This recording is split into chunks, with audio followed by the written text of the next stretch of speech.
Is my voice audible to all of you guys? Yes, sir.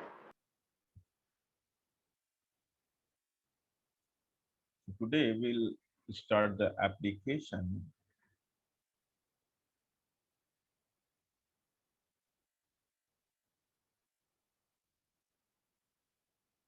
of cross product.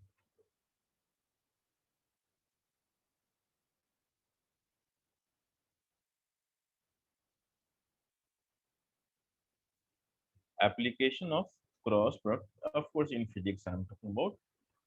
Uh, so we also, in fact, use the cross product to derive some trigonometrical relationship, and we saw that how easy it's to derive using just the basic definition of cross product.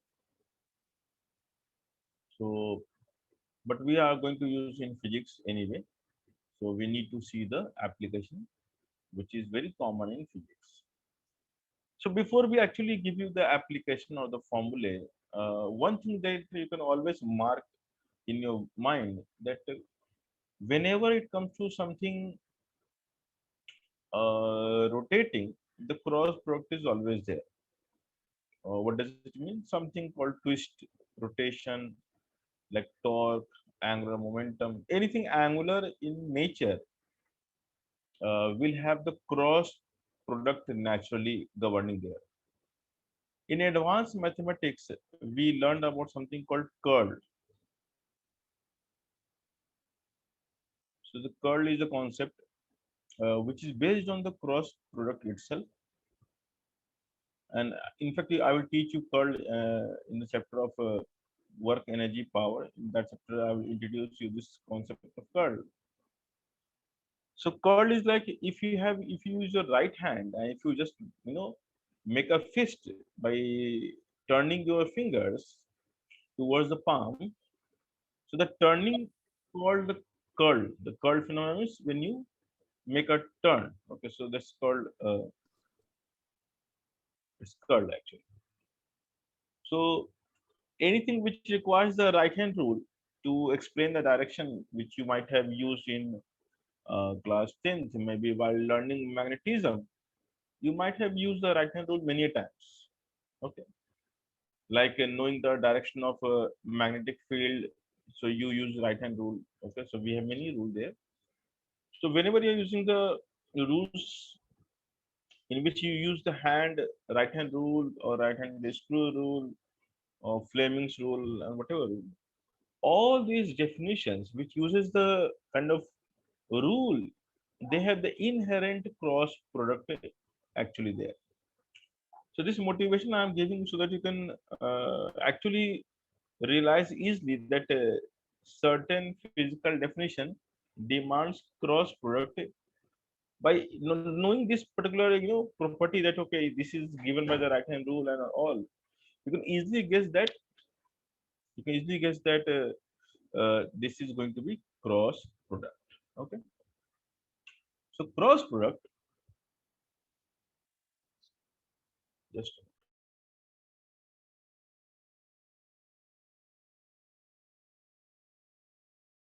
okay. So this is the motivation behind the cross product. So let's see something a very common definition in physics. So the first is called torque. So the torque is also called the angular effect of force, like the turning effect produced by the force is called basically torque. And we use a Greek symbol to represent torque, which we call the vector is called the tau vector. Tau. So this So the symbol is torque, used in time constant also. yeah, right. This is also using time constant. So this is called tau, which is the Greek symbol which we represent for representing torque. In engineering, you will use the symbol capital M called the moment vector. So when you go for a BTech, so they replace the tau. They keep tau somewhere, but most of the Indian authors, they are not Indian. The American authors, they use the symbol capital M which is called the moment, or the torque and moment is same thing. So these are very common symbolic representation. And how we define it. So if I just give you definition, it will be like a weird thing to understand. So let me give you some brief idea how the torque is, defined from fundamental principle. So to understand the common notion of torque, imagine there is a rod.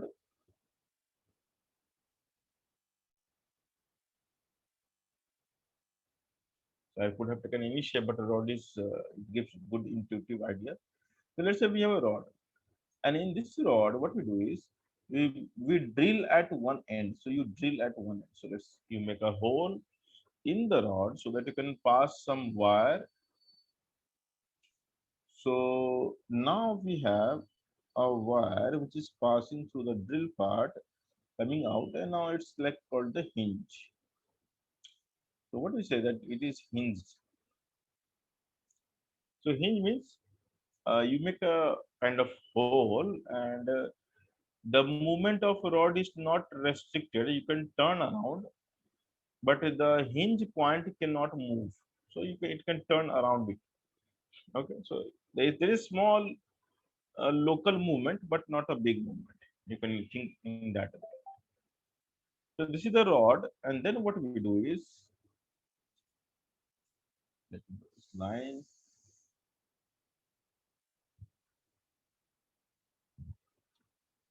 So imagine you apply some force at the end of the rod, somewhere here maybe.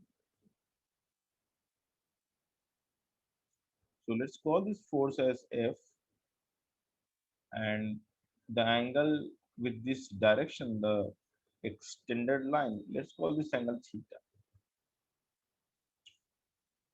So to define the torque, we need first of all a force, which means without force there is no meaning of torque actually. So you need a force to define its torque. So force is defined for a given, torque is defined, my bad. Torque is defined for a given force actually. So if you have the force, then you may define it first. Second is,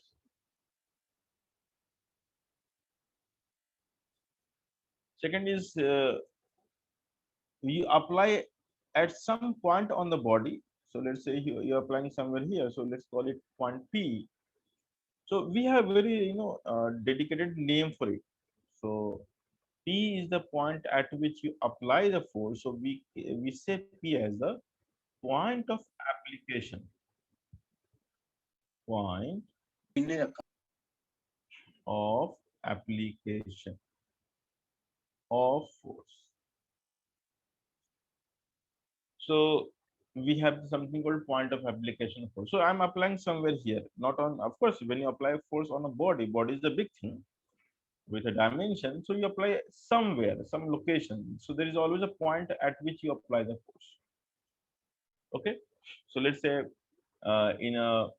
in a martial art, okay, the opponent is applying force maybe on face, maybe on stomach, maybe on shoulder, somewhere. You have to apply somewhere. And the torque is actually used there also. So you know that the center of the body is the navel point, and if you apply force away from the navel, the chance the man will topple or will fall down is higher. So now what we do is the hinge, uh, of course, torque you cannot define unless you do not define the point about which the torque is calculated. So to define torque of a given force, we need also a point of interest, which means about which point you are trying to calculate the torque. And that point can be arbitrary any point, maybe within a body or maybe outside a body. So I'm maybe interested in finding the torque about this point, maybe about this point, maybe about this point. So it's just a concept actually. And the second thing that we need to define torque is the point of interest. So point of interest could be anything, but right now I'm going to take my interest near the hinge. So I'm calling my hinge as the point of interest. Now, once you define the point of interest, which can be anywhere, not limited to the point on the body, it could be outside the body as well. So once we have this concept, that point of interest, so once you establish the fact that this is your point of interest, it could be anywhere. Then we define something called the lever arm, or in physics we say position vector. So the vector which points the point of application with respect to the point of interest, like point of interest will act as the origin. Then the point of application, if you draw an arrow like this is called the lever arm, or you may say the not lever arm, this is called the R vector. So this is a huge, like theoretical part which we need to actually keep in mind before defining torque. Just saying the formula is not enough. You need to understand every bit of it. So the first step is try to understand the point of application. Second is torque is only defined about an axis or with respect to some point of interest. And once you are settled with these two thought process, then you can define R. How? It's easy actually. The R vector we define from the point of interest will act as the origin, and the point of application, the arrow which you point towards it, is called the R vector. Now these two concepts are very essential to define torque in physics. Now once we are done with this, once we are settled with this idea, let's call this length as R, then we can define the torque very easy. So before I define the torque, it's very intuitive to resolve the force along the R called F cos theta, and the force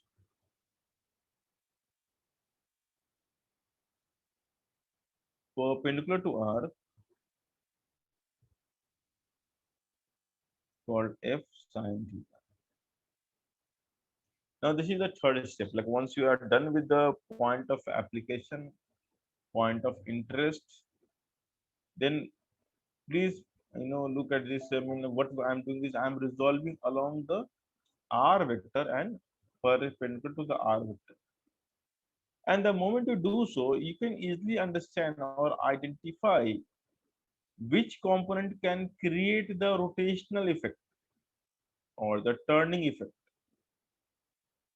So tell me guys, which component of force you think that will be able to rotate this rod about the point O of force? Tell me. Sir, F sin theta. Yeah, that's correct answer. Anybody else who is not able to think that okay, F cos theta cannot turn the rod? So I think that is obvious. The F cos theta cannot turn this rod. So only F sin theta is the force or the component which is responsible for rotation, the turning effect, the twisting effect. Okay, so effect, there is a tendency to produce that rotating or turning effect, and therefore for the calculation of torque about O, because the point of interest is essential to define torque, we simply multiply the distance between the application and the interest, that is R, into the force which is perpendicular. That's the simple definition of torque. It is R into F perpendicular. What does it mean? The component of force which is perpendicular to R.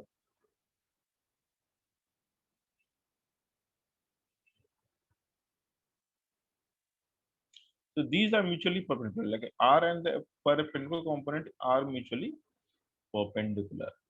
And now this we can rewrite as R F sine theta. And now we can convert into, now tell me, the rotation will be clockwise or anti-clockwise in this particular case? Tell me guys, is it clockwise or anti-clockwise?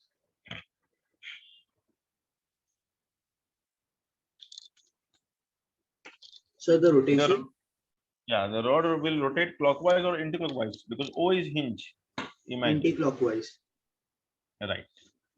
So the rotation is anti-clockwise. So if you use my whiteboard as the XY plane, then what is the sense of rotation? Which axis? Sir, the rotation will be from X to Y axis or So if I choose the plane as the XY plane, then what is the direction of sense of rotation? So the rotation sir, is cross. taking place in the Z axis Yeah, sir. because Sir, you're we'll turning take this. X cross Y, right? Yeah. So you're going from X to Y, so it's like I cross J. So it definitely will be K cap. So the rule is simple. If we choose the plane as XY plane, and if you rotate from the X to Y or maybe anti-clockwise, that's sufficient to say, then the direction will be always Z axis, and for clockwise, it will be minus K cap or the minus Z axis. Okay, so this idea is very, very interesting that the torque always points in the direction perpendicular to the plane of rotation. Now, let me put it in a note. Direction of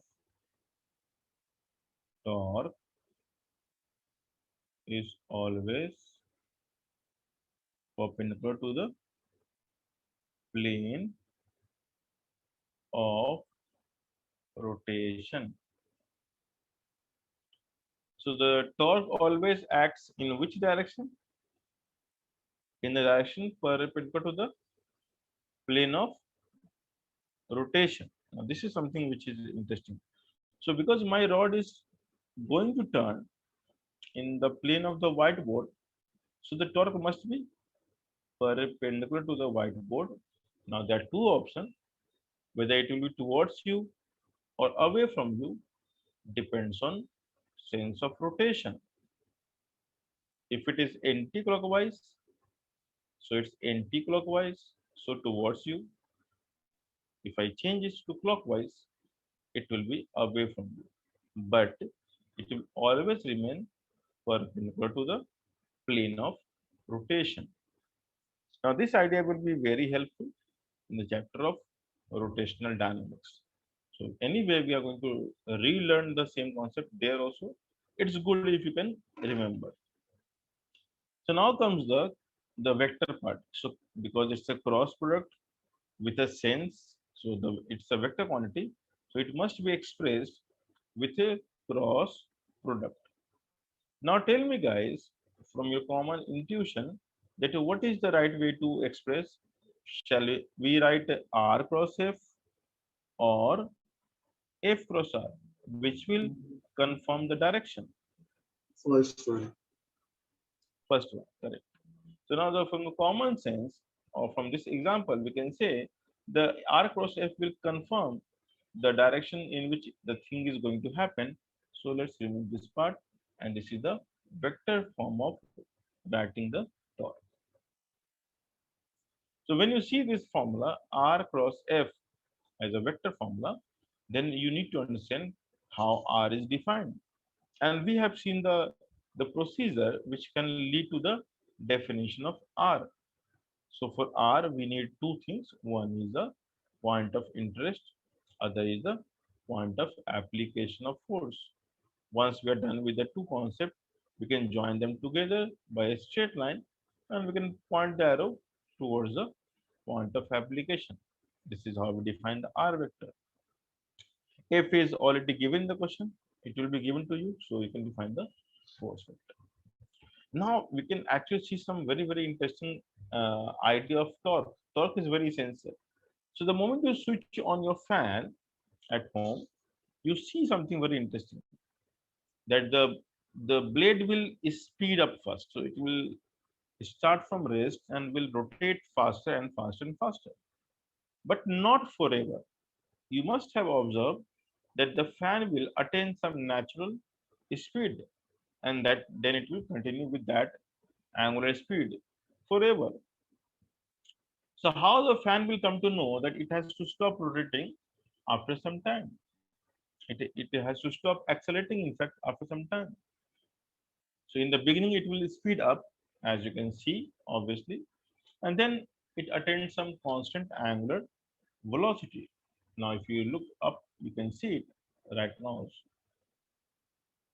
So how the fan knows that it has to stop accelerating? Any idea?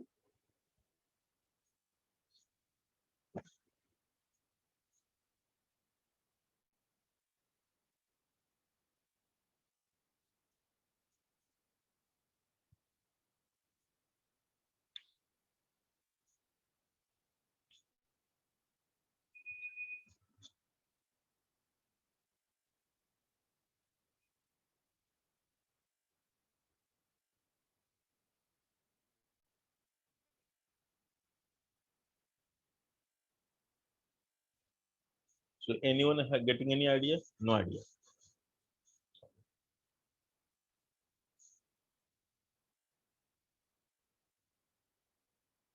So first of all, why the fan will accelerate at the first place?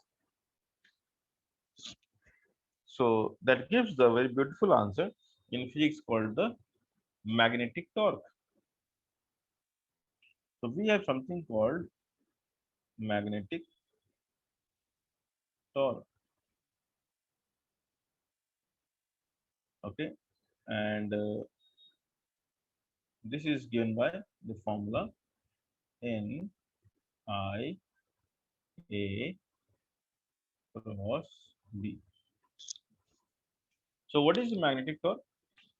So when we have a current carrying coil in an external magnetic field, it experiences torque. So the base of the fan, the center of the fan, having a circular or round magnet, and but like within this round magnet, we put a large number of turns of copper wire.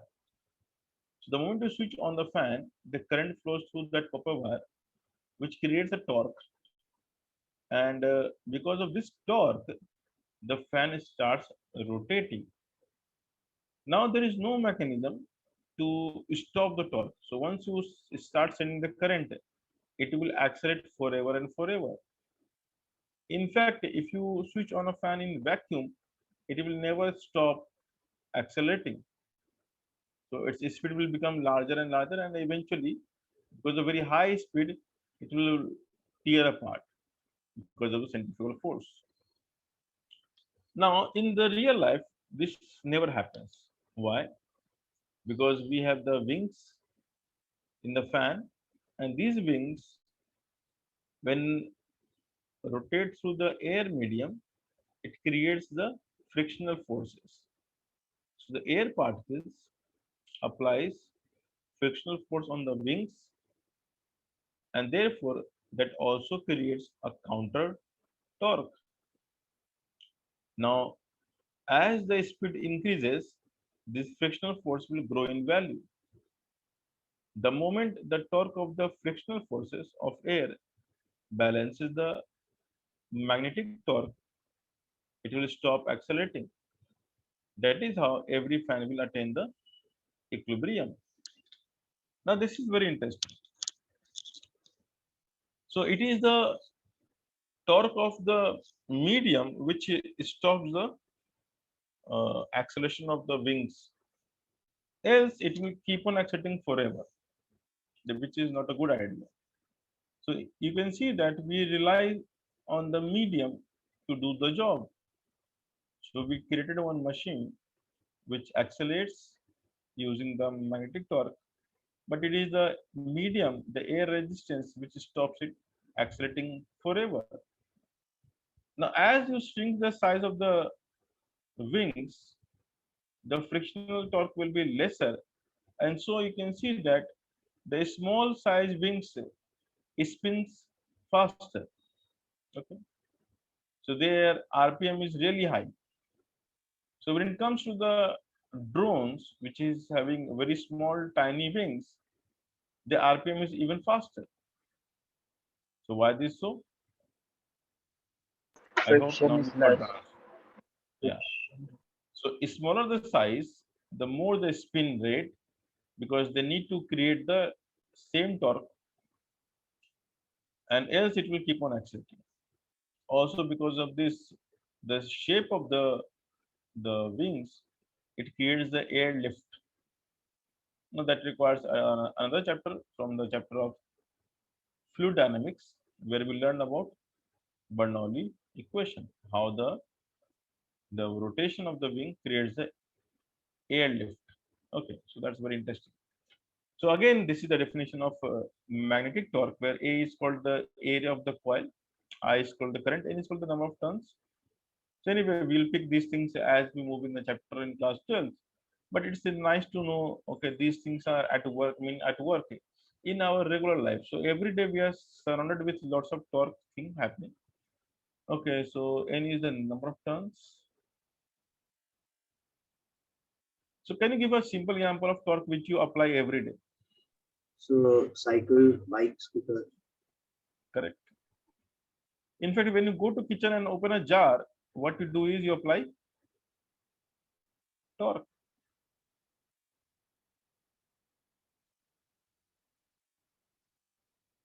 isn't it? So how you open a jar? Do you realize how you open a jar? Yes, so by turning it. So you hold the lid of the jar with your hand. You press it somewhere by fingers. So by pressing, you create the normal reaction. Then you try to slip your fingers on the jar. You create the tangential friction, and the friction will create the torque about the center, and this torque will open it.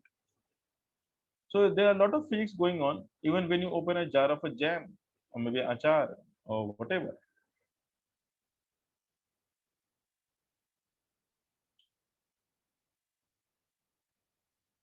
The physics part of life is very complex if you try to analyze. Every small activity demands extreme care to explain the physics.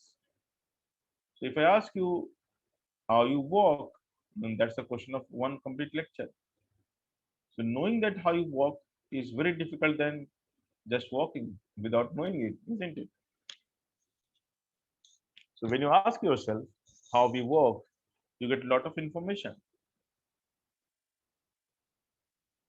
So the science is about knowing what is happening, then just observe it. Okay.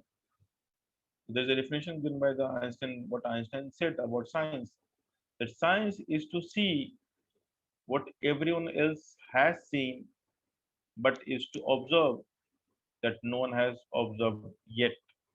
That's the definition of science. You do not see something different as anybody else, but you observe something different that no one has observed so far. If you have that mind, you are a scientist. That's simple. So to become scientist, you need to have some qualification. Scientists are those who always try to make the observation.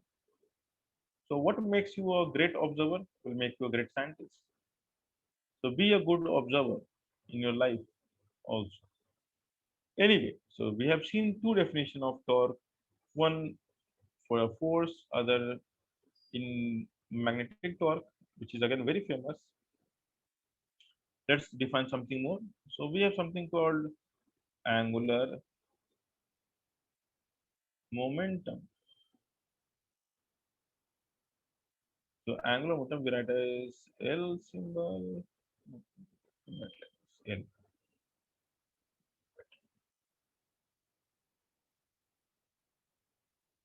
So what is angular momentum? Now again, these things are again not very intuitive, but if you play a close attention, you will see that it's really fascinating. So if you look at all the planet, I mean, of course, you need to see this, particularly going on the rooftop and looking at the planet. But from the experience of your knowledge, which you have seen in books, some imaginary, some discovery shows and all. So every planet is spinning forever, like they're spinning without stopping. The spinning of planet is not affected over the large number of years. So imagine for billion of years, those balls, spherical balls, the tiny speck of dust in universe are spinning forever. Like how this is possible? Why they are spinning forever? So the spinning ability of a planet is the natural ability. It's like they will keep on spinning if you don't disturb them.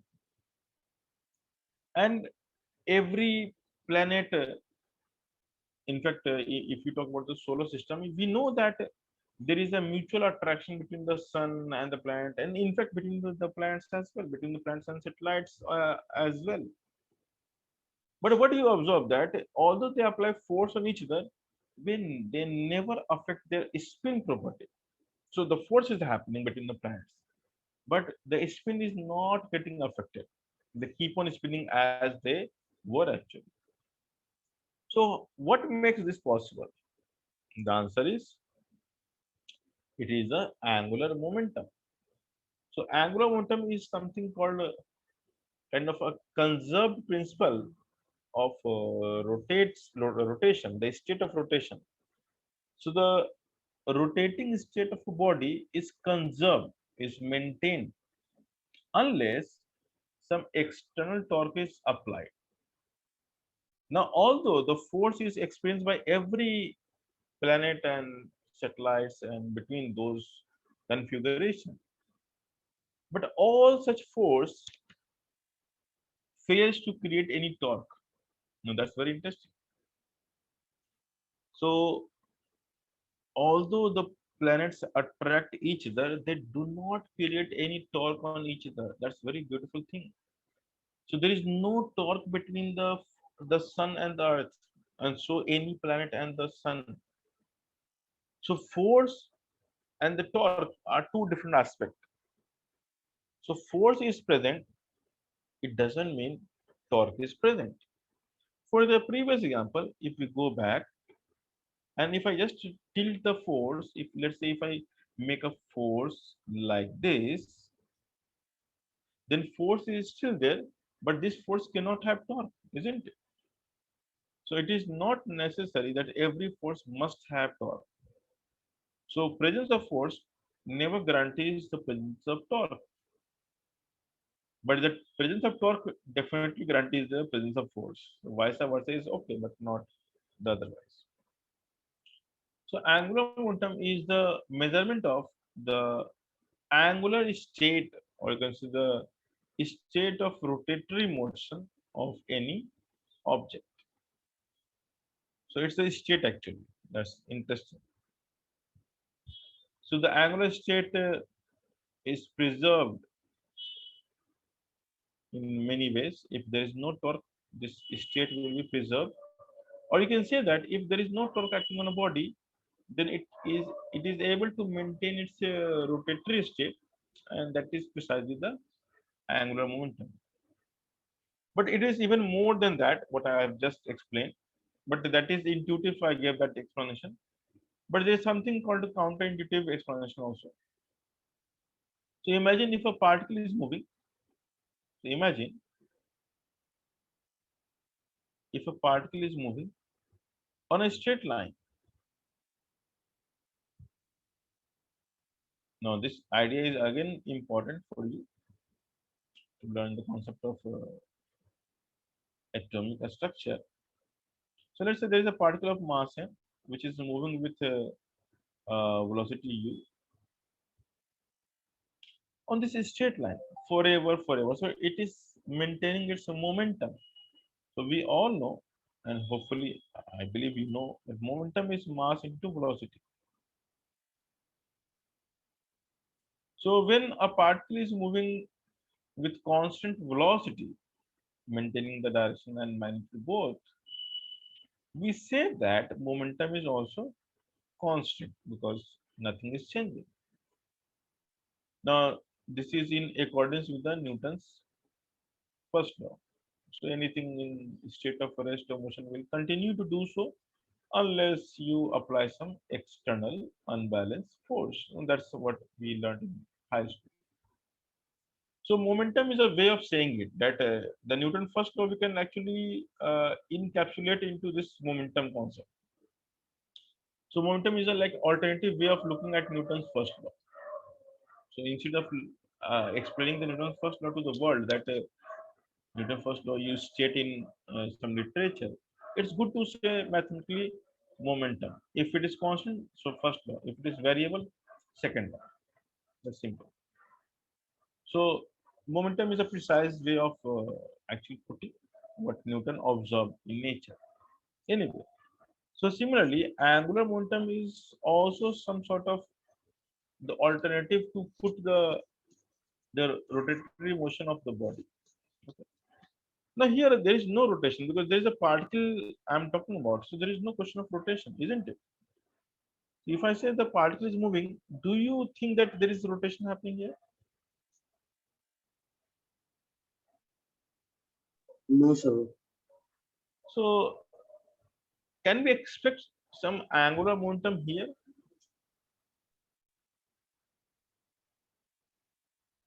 somewhere, Pardon? somewhere. So can we say that some angular momentum may be attached in this particular case when you're moving on a straight line? No, It turns out, yes, we can actually define the angular momentum here also. Now that is something very strange. So to understand this, the angular momentum effect here, which is not very intuitive, let me give you some example.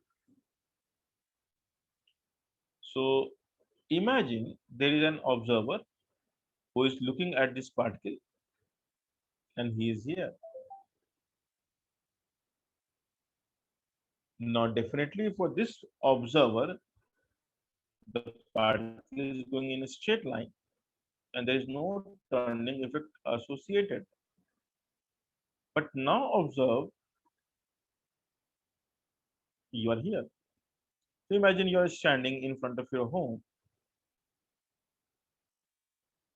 and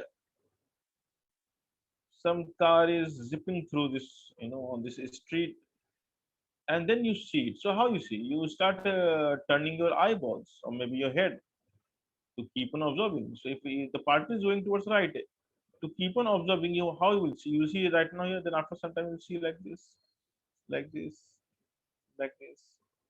So at least your eyeball will rotate, if not your eye, or you may turn your head off. So the idea is to keep on observing this particle, we need to tilt our head or the eyeballs to keep the observation. So we say that there is some turning or a rotatory effect associated with the particle also for this observer, but not this observer.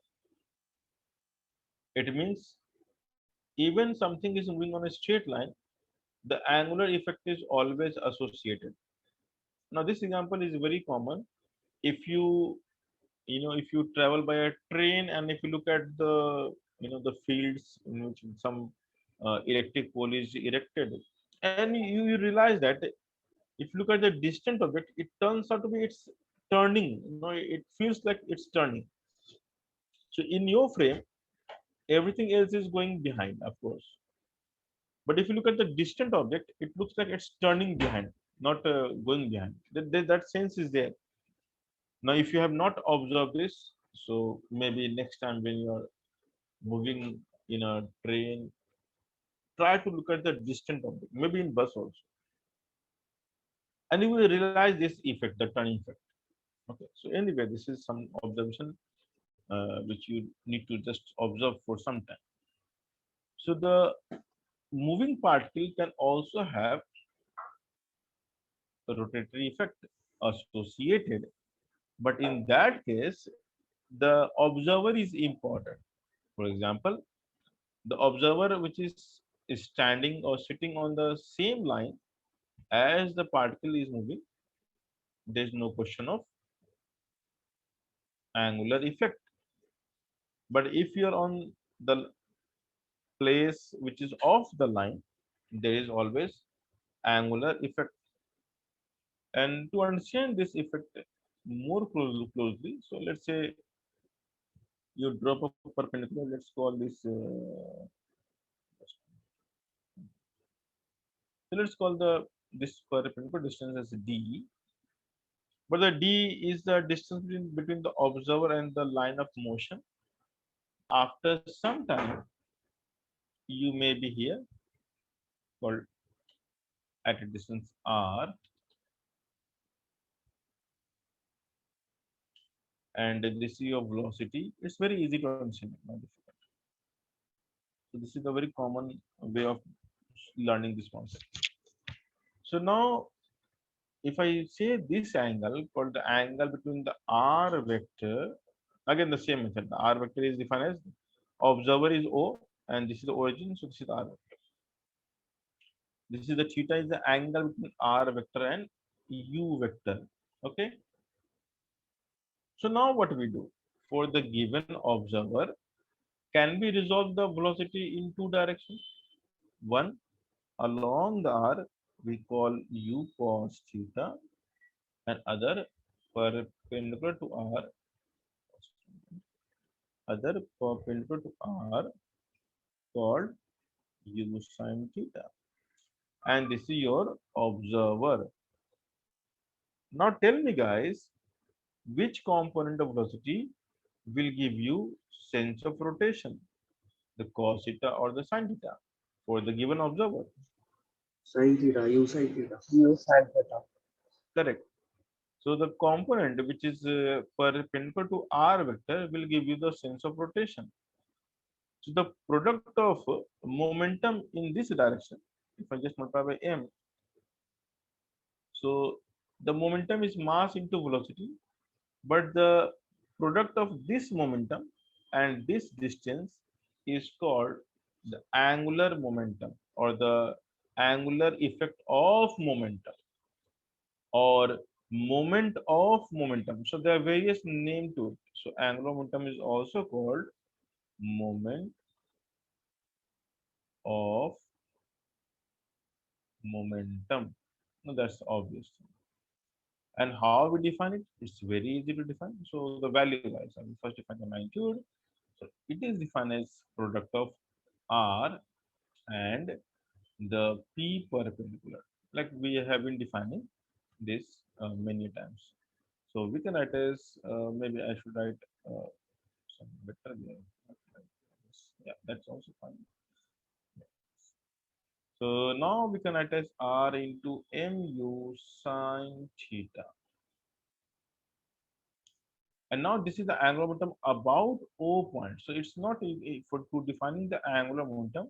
It follows the same principle as the torque. So you need origin, you need observation, or the point of interest, and the instantaneous position of the particle will be the point P, and that is how you define the r vector, and that is how you define the angular momentum of a particle. So this is the definition of angular momentum of a particle. So there is also something called angular momentum of a body.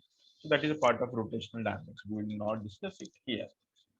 So the L vector, because L about O is R mu sine theta, it's very easy to remember. It turns out to be it is mu r sine theta. But if you look carefully, the r sine theta turns out to be d. So that gives you a nice formula. The LO equals to MUD mud. It's easy. So if you take the product of angular, the momentum with the perpendicular distance from the observer, that product gives you angular momentum. Now, this is also having a very special name in physics. We call it orbital angular momentum. But if you remember, in the beginning of the definition of angular momentum, I discussed about the spinning planet. Now that's a different angular momentum called spin angular momentum. So spin is associated for a body which can turn around some axis of rotation. So there we define the spin angular momentum. So there are two types of angular momentum, spin and orbital. So what I have defined is orbital. Okay. Now where we use it, Sir, I want to note the last page. note it down.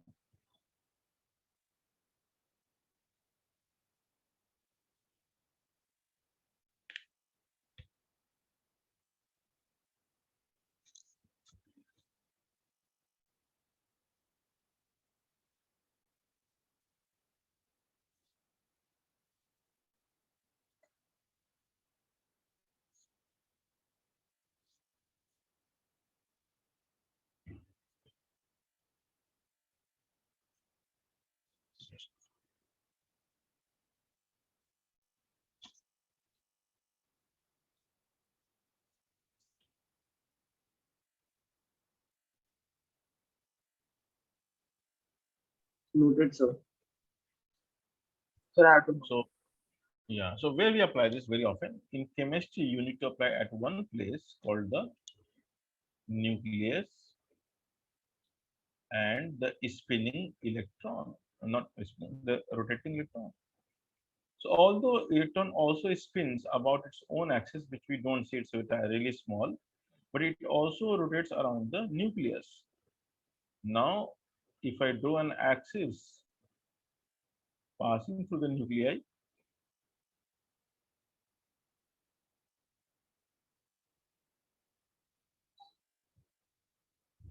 and if we say the distance between the nucleus and the electron as r, and if we call the velocity of the electron along the tangent as v, so what is the angle between velocity vector and the r vector? Can you guess? 90 degree. Exactly. So what is the angular momentum of the electron about the nuclei?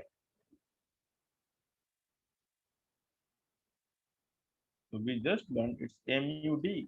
And not M, U is V and D is R.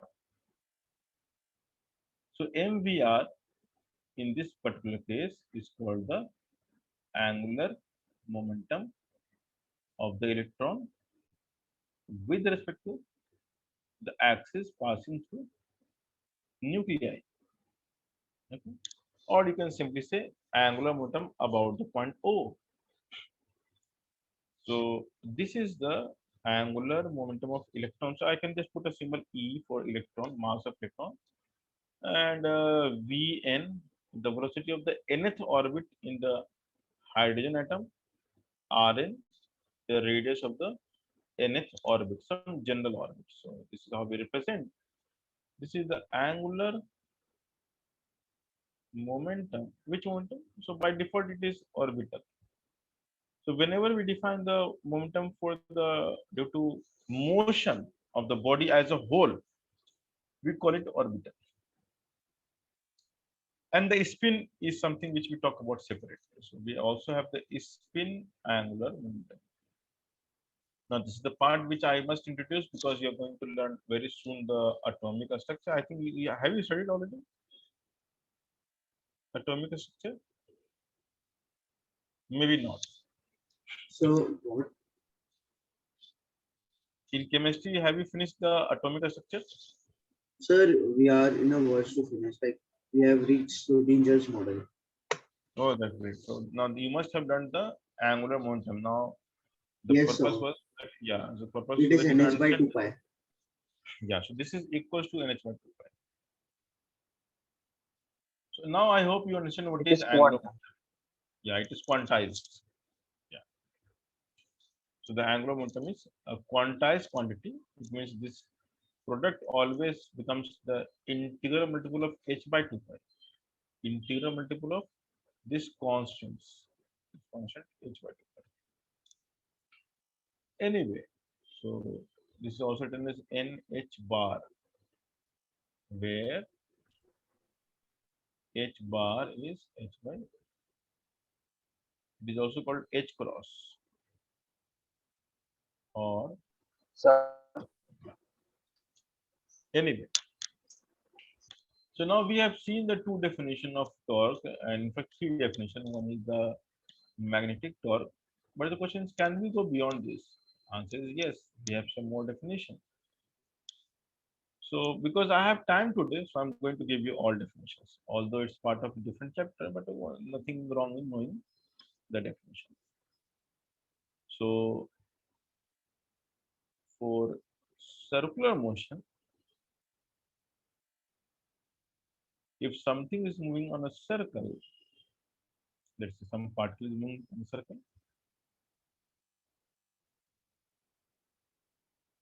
and if I take the center as the origin, then the vector pointing the particle on the circle, which is moving actually, with the to origin, we call this as r vector. We call this as v vector. But because you continue to move on the circle, the r vector will start rotating. So maybe because you are moving, so to keep on pointing towards the particle p, the black arrow will keep on turning.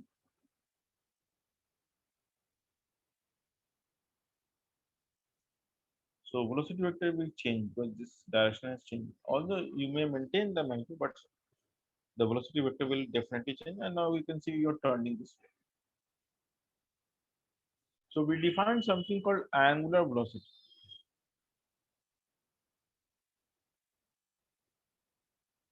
Of course, you will learn this later on. So we define angular velocity as omega. This is called omega, or you can say small case omega. We also have this is omega. This is called capital omega, the uppercase. Anyway, we will restrict to the small omega. So omega is defined as the, this is the instantaneous angular velocity. So we will define d theta by dt. So that's definition. Now it is found that we can actually relate the velocity with omega and r vector. So definition says the v vector we define in terms of omega as omega cross r. So this is the vector definition of velocity, which is tangential to the circle. So this is the velocity, which is again, if you look carefully, what I am defining is velocity perpendicular to r vector. So this is the v perpendicular to the r vector. Okay, so this, the right angle will go with r. So define the velocity which is perpendicular to r vector. We use this formula omega cross r. So this will not give you the complete velocity, but omega cross r only gives the velocity perpendicular to the r vector. Okay. For example, and if you want to write in the scalar form, you can write as v per equals to omega r, and you can say sine theta in general. This is the in general value. Why it is in general? Because let's see how. Again, everything you can define like this. So without drawing any circle, let me define something this way. So imagine O is the observer and a particle is moving this way. So particle motion is a random direction. Call it U. This is R. Extend this line, call this angle theta. Then you will have two components, U cos theta and U sin theta. Now tell me which component will give you the sense of rotation about yes, O. second theta. So the omega we define as the u sin theta divided by r, the velocity upon the distance, and therefore u sin theta we write as omega into r. So this always gives us the omega into r. Okay. Now here the theta is taken the angle between omega and r. So normally in our case this angle is 90. So because we are defining the omega, omega is a vector which is perpendicular to the plane. So direction of omega is perpendicular to the plane, and v is in the plane. So angle is always 90. Okay. So this theta is different from this theta. So do not get confused. This theta, the theta in the first case is the angle between omega vector and r vector. But in the second case, it is r and v vector. Both are different. So you not to confuse. So here theta is, oh, it's good if I change this to maybe some other angle so that your brain will not be at alpha, alpha, alpha. Okay. So I hope you understand this is alpha. Sorry. So So, the alpha is the angle between r vector and velocity vector. Here, the theta is the angle between omega vector and r vector. Angle between omega and, yes, not tell. Tell me. sir, the first formula which you gave, omega vector is d theta by dt, d theta vector. Mhm. So, sir, how it is related to the second formula which you gave, omega is equal to Pardon? u sin alpha by r. Pardon? Once again, once again. Sir, like first formula which you give is omega vector is equal to d theta vector by dt. So, Mm-hmm. means how it is related to the second formula which you give, omega is equal to u sin alpha by r. Okay, okay. So it is related this way. Like if you draw some random reference line, of course, this is not I'm going to teach actually. That's why I'm ignoring this fact. But since you're ever curious, so that's no, not a bad thing.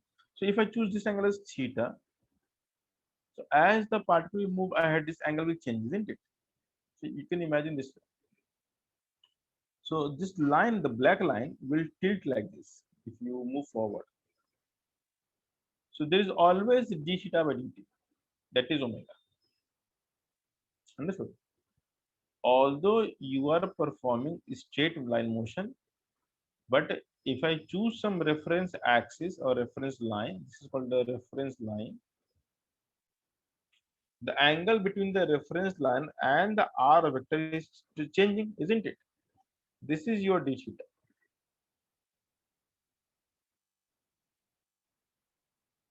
Anyway, I will teach this in chapter of circular motion. Right now, what you need to just remember is the formula omega and r, omega cross r. Now, to understand why this okay formula, so I give here only, not to confuse you much. So you're getting confused so much. Just a minute. Let me make something nice.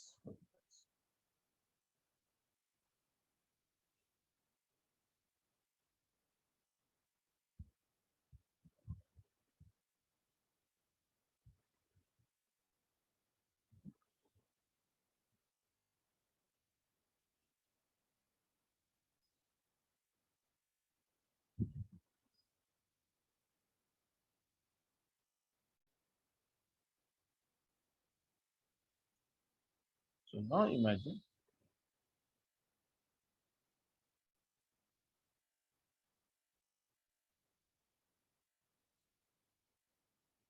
So imagine this is a body which is rotating actually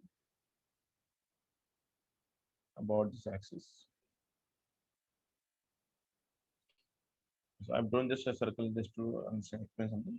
So let's say this is the particle, and I choose origin somewhere here. So if it is turning this way, omega vector is like this. Okay. So if you use your right hand rule, you can see the sense of rotation is upward, isn't it? If you use the right hand, you can feel it. Can you guys feel it? No. Yes, maybe. So now what we do is we draw a line joining the O to P, and I'll just extend this line further. This is my R vector, and this is the angle theta which I was writing here. This formula. This theta is this angle. So you can see that the angle between omega vector and the R vector is theta. That is what I'm explaining. So maybe this is confusing. So what I'll do is maybe I can just do this formula by putting it in the right location. I will now put it here. Now I hope this makes sense.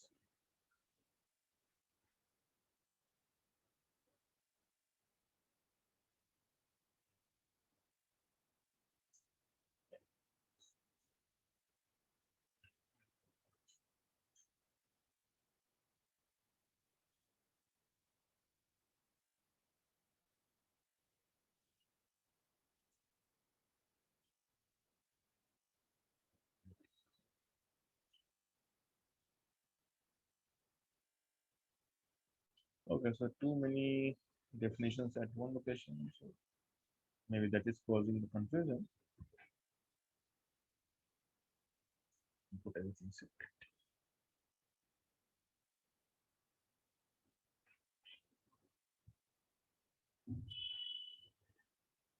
Okay, so I hope that now everything is making sense to you guys. This is the V vector, and this is the omega cross R. And the theta you can see is the angle between R and what is it? The omega. Now, if I say this radius as something maybe capital R, and you can look carefully that R sine theta turns out to be R actually, and therefore the V perpendicular is only omega R. Now, that's difficult to imagine at first. So, if you know the plane of circle in which the particle is moving, if you know the circle, then R always belongs to the radius of that circle.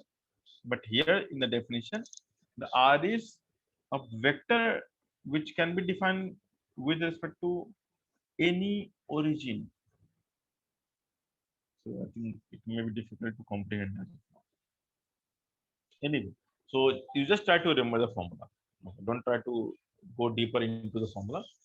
So look at the diagram, try to understand what is I am writing, and probably you can solve this question. I'll give you one example so that you can practice a bit.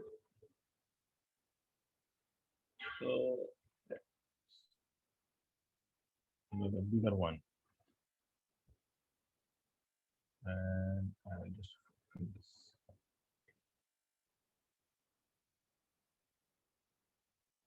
big task.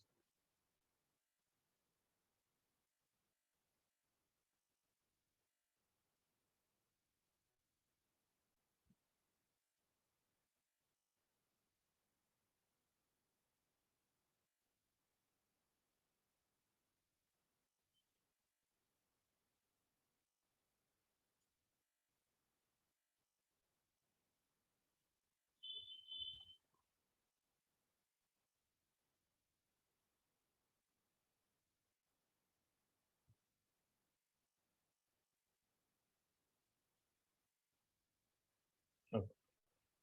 So imagine this is a big piece of a big body here, and it is rotating actually about some axis. Just do some random line here.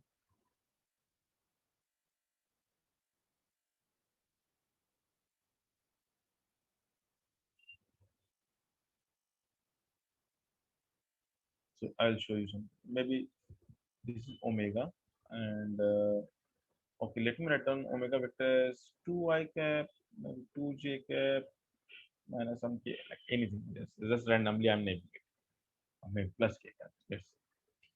And this point I can write as maybe 0, 1, 0.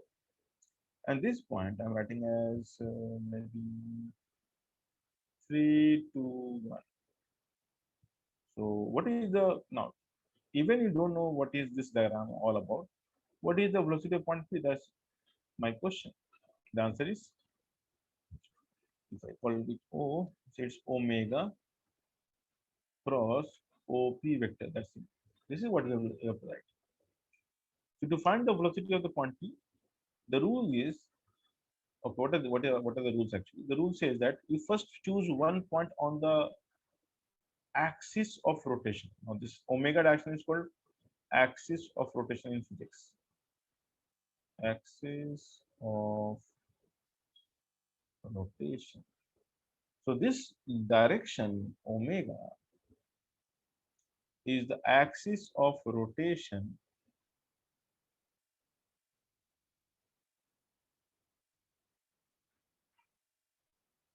and the O must be on the axis. That's the rule. The point O must be on the axis. Then you can choose any point P on the body and you can find the velocity of that point. So the formula is simple. It is omega cross OP. So omega is 2i cap plus 2j cap plus k cap cross OP. OP is what? That's easy. 3 minus 0, 3i cap. 2 minus 1, 1j cap. 1 minus 0, k cap. And now this you can either solve by the determinant or by the actual multiplication. So I cross I0, 2 I cross j k, so 2 k cap. Then I cross k minus j minus 2 j cap. First term is this much. Second term will be 2j cross I. So it's 6 minus k cap. J cross j 0. J cross k is I. So 2i cap. This is done. And the third term will be like k cross I, j. K cross j minus k cross I is j minus I cap, and that's j. Now this we can rearrange. So I 2i and minus I. So I cap is last. So this is minus 2j plus 3j. Oh, it's j. And minus 6k cap, 2k cap, minus 4. So this is the velocity of the point P, and now you can find the modulus of velocity by taking the 1 plus 16, which is root 18, which is 2, 3. Root 18 is 3. Maybe you can say meter per second if things are in meter. So once you know the omega of a body, you can find the velocity of any point within the body. Point P is the a random point within the body. You can find the velocity by this particular formula. Is this clear? So, Yes. so the direction of the Omega. quantity is inside the screen, right? Yeah, the point P, the velocity of the point P will be something here like this on this circle. Yeah, the velocity. Yeah, so the velocity of the point P, this is the. So but we are And, doing the omega cross OP. pardon? We are doing the omega cross OP. Yeah, R, because this is your OP. R. Yeah, this is your R vector. So how to define the R in this particular case? Take origin on the axis of rotation. So that's the rule. Rule is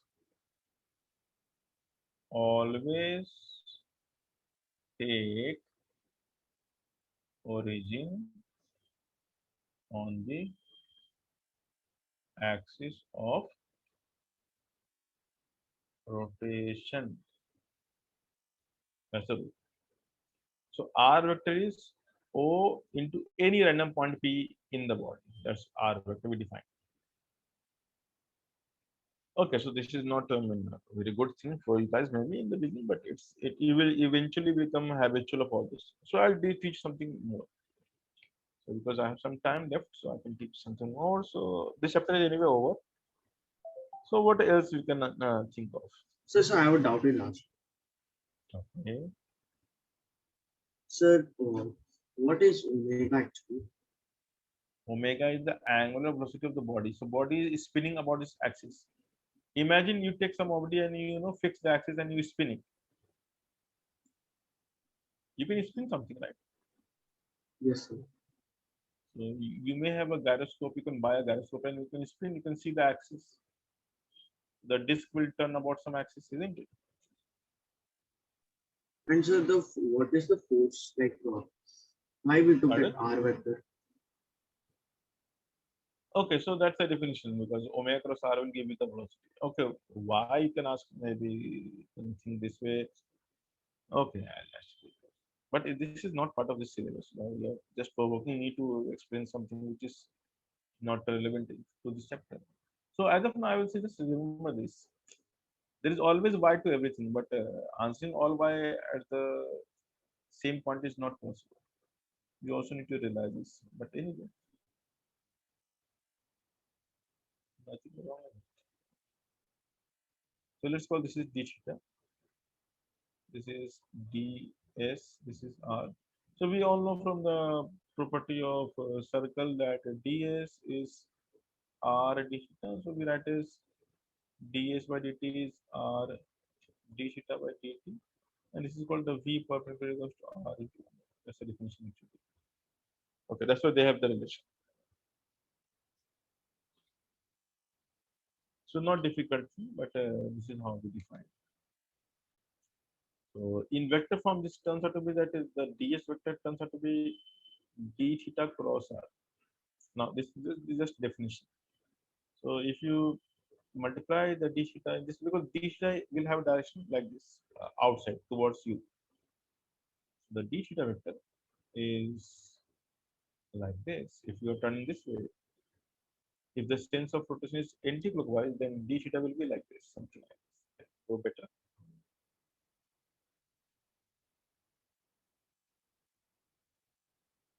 Or maybe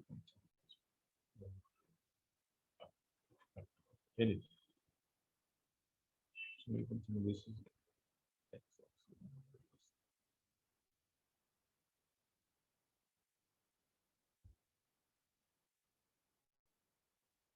So this is the d theta vector. So this is the d theta. If you draw a parallel, this is the d theta vector, and this is the r vector.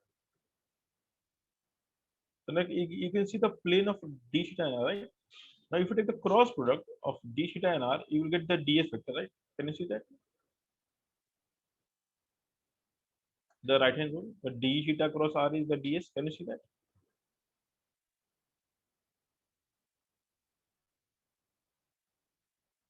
So you go from d theta to r. What is the direction of d theta cross r? It's along the tangent actually.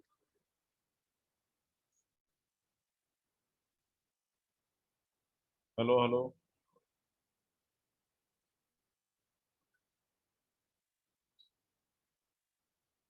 hello, hello. Respond, guys. So can I repeat? If you take the cross product between the d theta and r vector, what will be the direction of d theta cross r?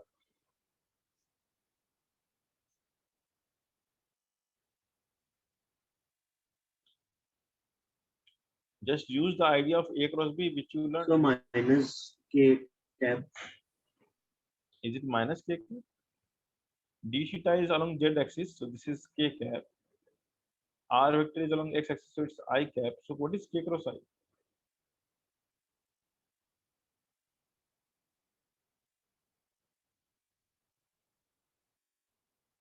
Sorry, sir, J cap. Sorry, sir.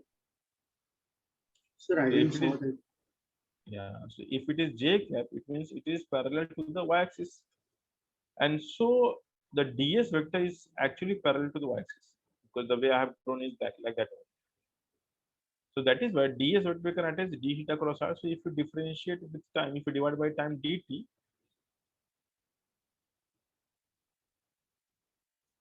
that's why we write v vector equals to omega. Okay, I hope now definition is clear. Anyway, so Sir, I let's want to see note some. this one. Yeah, you can remember. So we'll see something interesting here, something called triple products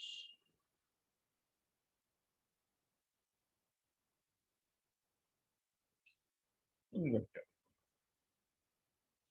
So we have two types of triple product in vectors. One is called the scalar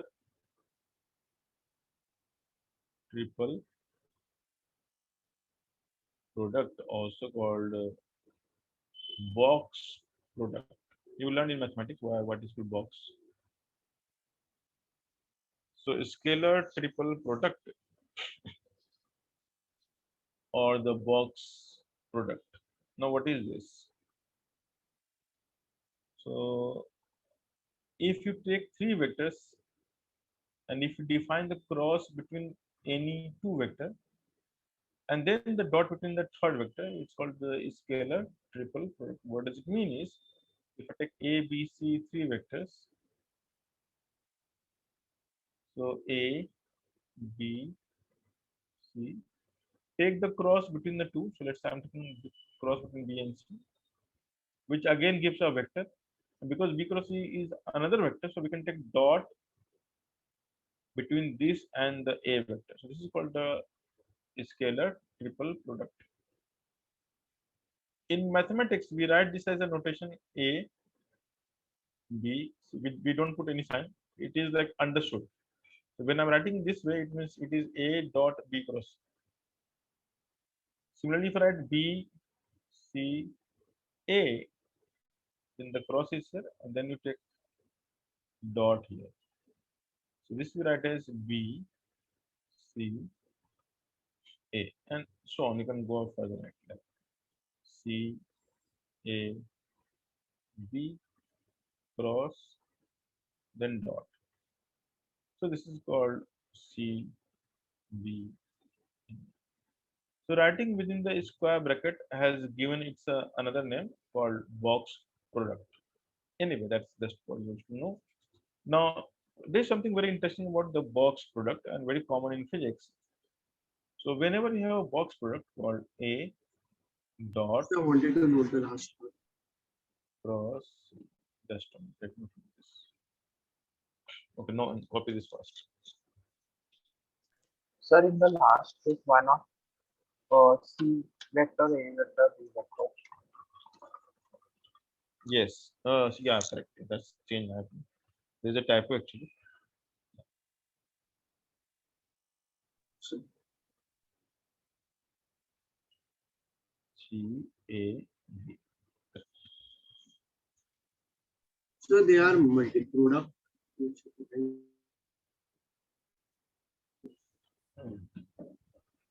So The they don't have moment any we have signs in between.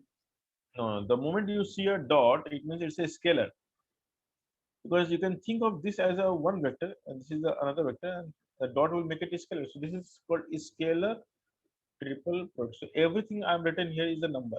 This is number. It's a scalar actually. So everything I have written here is the scalar number. It's a scalar product. Okay. Sir, I So I want hope to this is take screenshot of the angular momentum. Can you share? pardon. Sir, I want to take the screenshot for the angular momentum. Screenshot. You can take a screenshot. I think that is permissible. You can do it. Done. Sir, no, that angular momentum.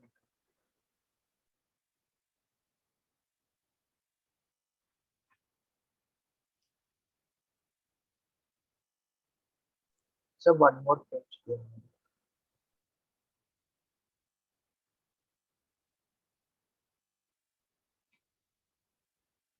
Sir, done. Okay. Now A cross B, we have a very nice way of writing it. So if I write every vector as the component like Ax I cap, Ay j cap, and Az k cap, and similarly B vector is Bx I cap plus By j cap plus Bz k cap, and C vector is Cx I cap, Cy j cap and Cz k cap. So it turns out to be that A dot B cross C taking in the same order, we can write as a simple determinant. And in this determinant, we have only AX, AY, AZ, BX, BY, BZ, and CX, CY. Now, also there is a geometrical meaning to this. This is called the volume of a parallelopipete. So, a scalar triple product gives volume of parallelopipete. Now, what is parallelopipete? You have heard about the cube, cuboid. So, similarly, it's parallelopipete. So, what is parallelopipete? So, it's like a tilted cuboid. So, you may have a cuboid, and what you do is you tilt the sides, and then you get a something like this. I will tell you what you get. So let me draw something called parallelopipede.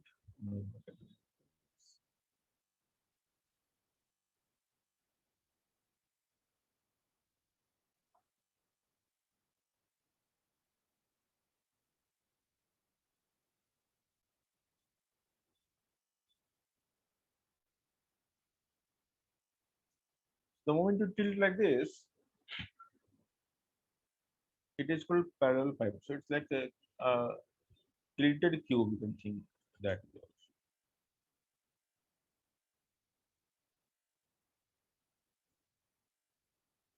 So now already I have explained, maybe in mathematics, that volume is defined as area of the base into the vertical height, right? From the base to the, because the top and the bottom are parallel sides. So if I draw a line like this, if I know this height h, so the volume we can write as this area of the base into h, because base area is constant throughout the this parallel pipe. So this is the very common definition of volume. So how we can convert this into vector formula? So it turns out to be pretty easy. So if I call this as let's say B vector, this is C vector. So we all know that area we can write as B cross, right? And now we know that this direction is n cap, which is parallel to the B cross C vector, right?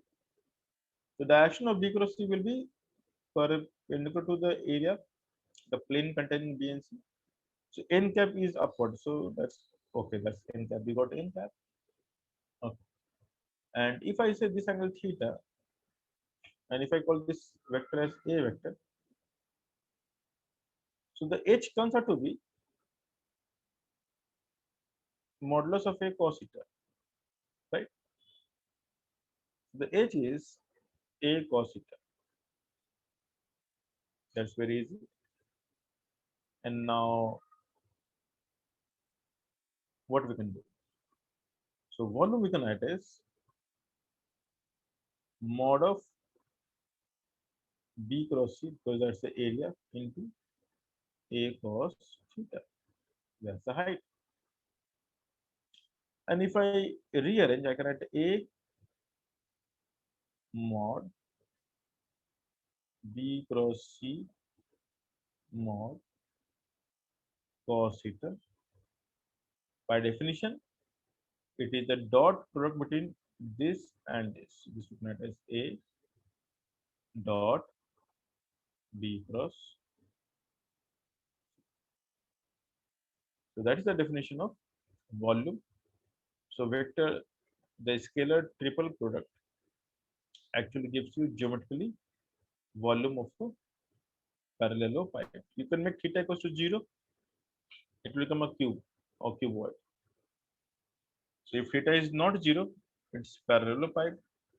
If it is 0, it is either cube or cuboid. And this we can write as this determinant. Okay. Next is so-called vector triple product. So Now last again, screen, sir, I'm going to just see the last.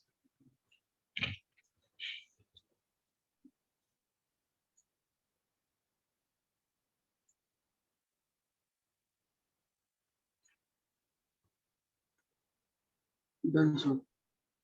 okay.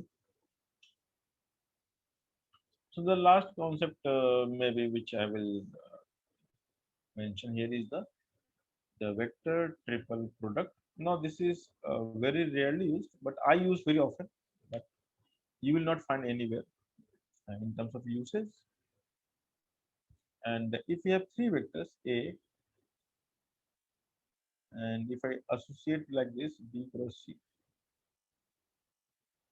Now keep in mind that the order of the vector is very restricted here. So if I'm writing A cross B cross C, so the definition will be in the same order. So I'm taking B and C as a one vector and writing A separately. So this turns out to be, this can be further expanded like A dot C, like A dot C. So A dot C, like the far, and then minus near. A dot. That's the rule. And then what we do is, it's not end, because this is what we have written is it's a triple cross product, so it's a vector only. What I have written the numbers, the dot values numbers, scalar. So what we do here is we mention the remaining vector. So B here.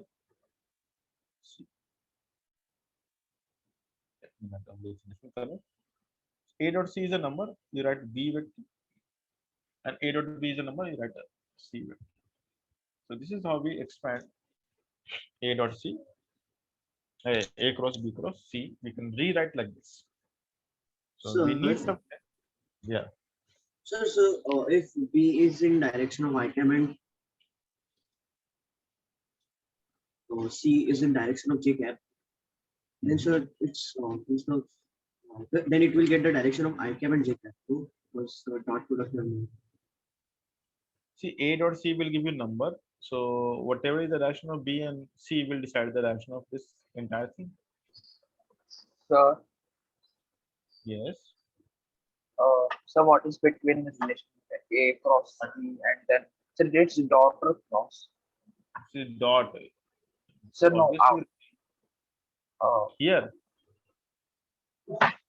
so like A cross B then cross B vector. Yeah, everything is cross. But this is obvious. I can The read right this as side. cross sign up. That's why it's dot. No, there is nothing. This is just a number into vector. Like you're writing 3B vector minus 2C vector. So do I need to put cross or dot here? No. Number into vector. Number into vector. So this is number into vector. Number into vector. So there is nothing called cross and dots. You cannot put a dot and cross between vector and number. It's invalid expression. Okay. Okay, you're still not getting it. Sir, The understood, sir. so the dot makes you gives you a number actually. So number into B and number into C. That's it. Okay. Okay, let's practice. Let's practice something. If I write maybe omega cross, so how we can expand this?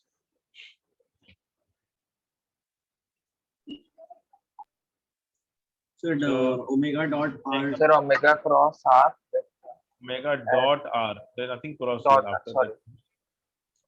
Into the remaining Omega element Omega. minus omega dot omega into r. Okay, So it will be omega square. yeah, right. So this will, you can just leave like this. So let's say let omega is perpendicular to r. Then expand this. So now this is easy because the term omega dot r becomes, this will become 0, right? This term will become 0 because the dot is between the two perpendicular vector is always a 0. So this is 0 minus omega square. So the answer turns out to be minus omega square r vector. So omega cross r vector is this much. Okay. All right. So this is the application we have. So, seen. Yes. so the answer will get in I cap, J cap, and K cap, no? Or Yeah, if it is given I cap, J cap, K cap, yeah, you can write it down. I haven't given anything I cap, J cap, so you can just leave like this. Okay.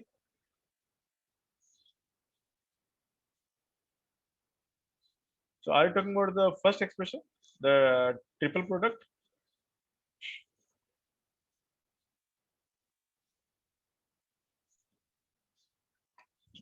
No response. Okay, guys. So is there any doubt so far? No, sir. Okay, no, next. so. So I think we are done with the chapter of vector completely. So there are many things that I can keep on giving. I mean, you will keep on getting also. But let's believe the chapter is over and we will learn different chapter uh, from the next lecture actually. So you will have a tomorrow tutorial and you Sir, can I have actually just practice. one doubt. Yes, go ahead. Sir, sir, one time that in Lang's theorem, sir, you gave two questions. So Mm-hmm. out of that, you can solve the first question. Okay. I don't remember which was the first question. I have no idea actually. Sir, it was for the no, first you solve for the normal problem of triangle integration, and Okay, then you solve maybe, the naughty problem. yeah, maybe like something like this. Are talking about this one? Ah, yes, sir, yes, sir. Yes, sir, this one. No. Oh yeah, so that's easy actually. I can do this. So first of all, we need to show the angle. So I mentioned this angle as alpha, I think.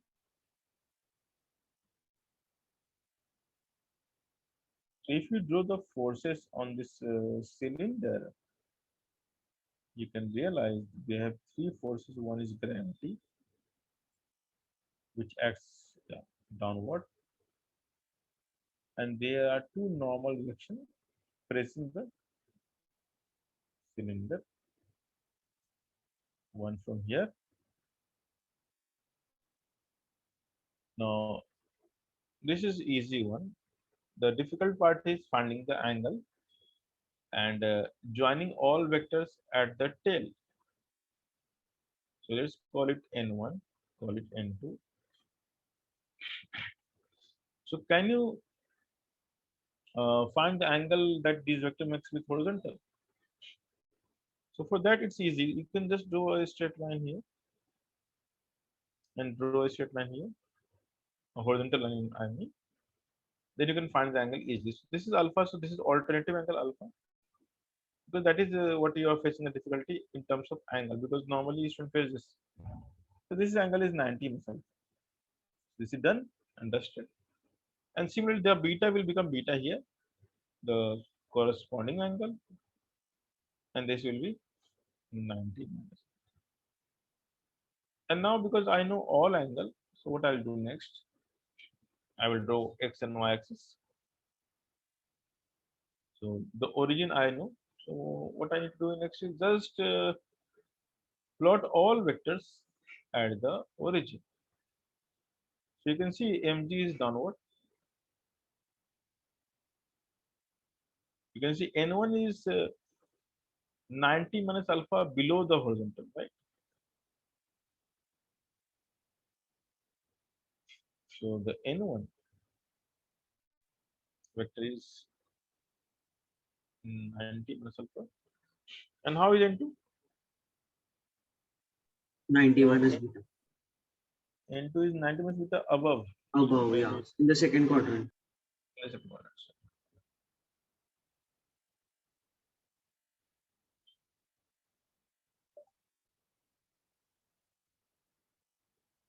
I hope you can do it from here.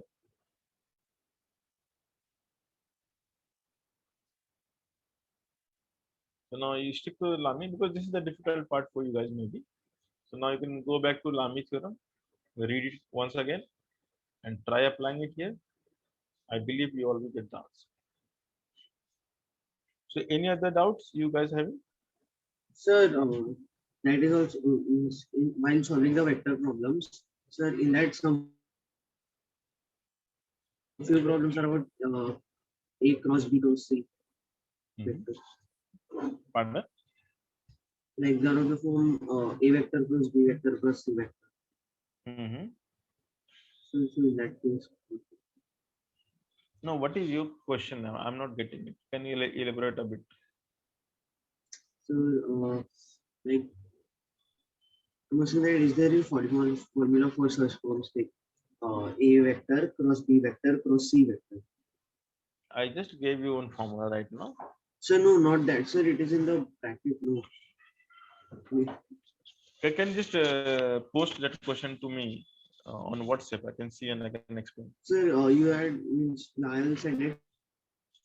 Just take a screenshot of that problem only. Sir, Not, it is in not that PDF which you had seen. difficult to search in PDF. Just send me, no? Open the PDF, take a screenshot and just send me on WhatsApp. You have mobile phone? No. No, sir. So sending. If you have mobile phone, you can do it. If you do not have, then someone else can do it for me.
Okay, guys. So I hope you have no doubt. So I'm ending this lecture here, and tomorrow you will have only tutorial. I mean, you will practice problem of vector. From the next week, we'll start the kinematics. All right.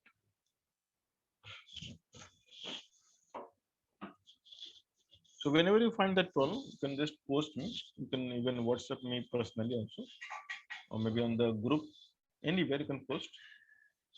I'll reply once I get the question. Okay. Okay, sir.